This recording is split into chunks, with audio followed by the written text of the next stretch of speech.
Katy and the Dinosaurs by James Mayhew. "Come and look, Grandma, come and see the dinosaurs," said Katy. Katy loved the Natural History Museum, and she wanted to show her Grandma everything.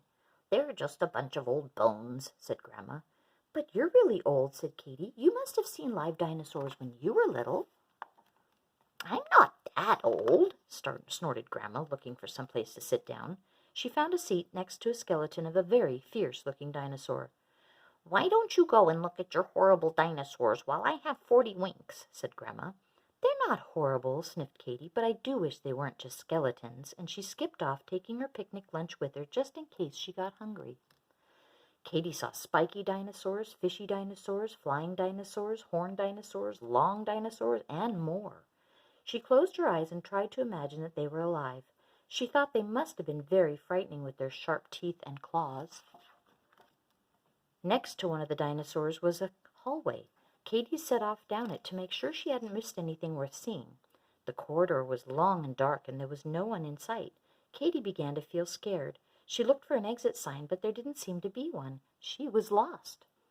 "Now what do I do?" Katy wondered. Then she came to a big door with a sign on it that said absolutely no admittance whatsoever. "I'll just take a quick look," said Katy, and opened the door and stepped through. There in front of her was a dinosaur. It was no bigger than Katy, but it was a real live one. "Hello," said Katy. "Who are you?" "Hadrosaurus," said the dinosaur. "Who are you?"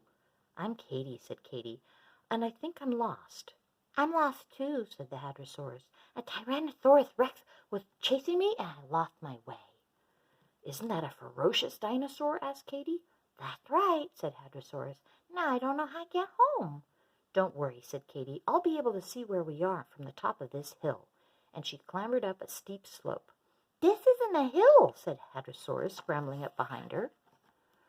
"Oh my, it's an Apatosaurus," said Katy. She was very high up and could see for miles. "Now show me where you live," said Katy. "I think it's somewhere over there, along the riverbank," said Hadrosaurus. Katy looked across the river. "What are those funny-looking birds?" she asked.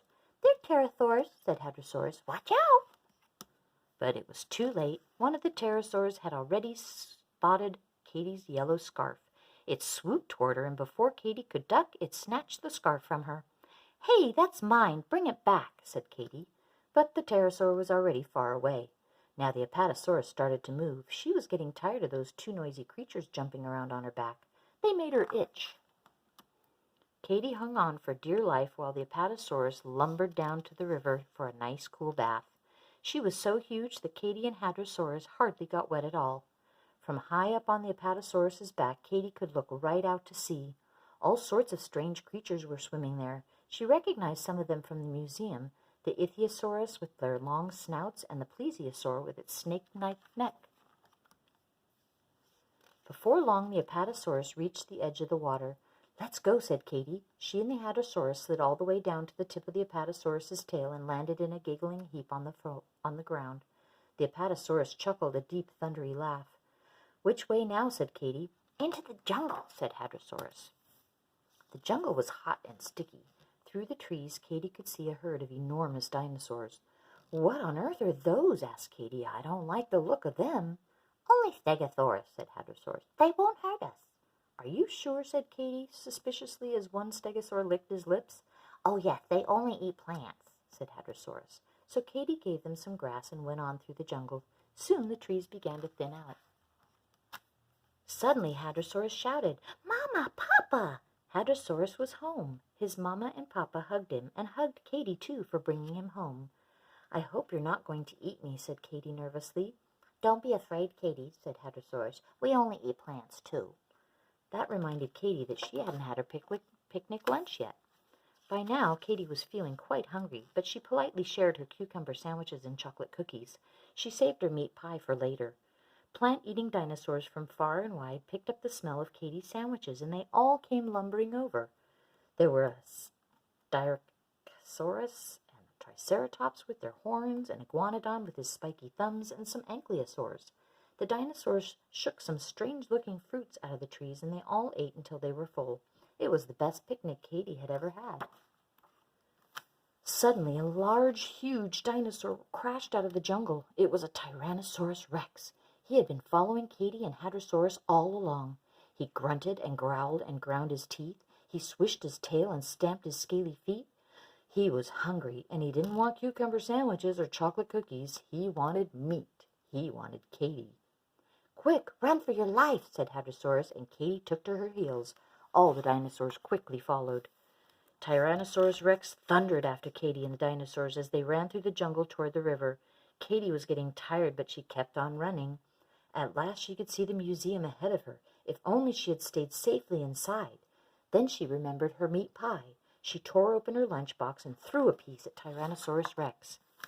Tyrannosaurus Rex stopped in his tracks. He sniffed the piece of pie. He ate it up. He liked it so much that Katy threw him the rest, even though she had been saving it for herself, and Tyrannosaurus Rex padded off into the jungle again, clutching Katy's lunchbox. "Phew, that was close," said Katy.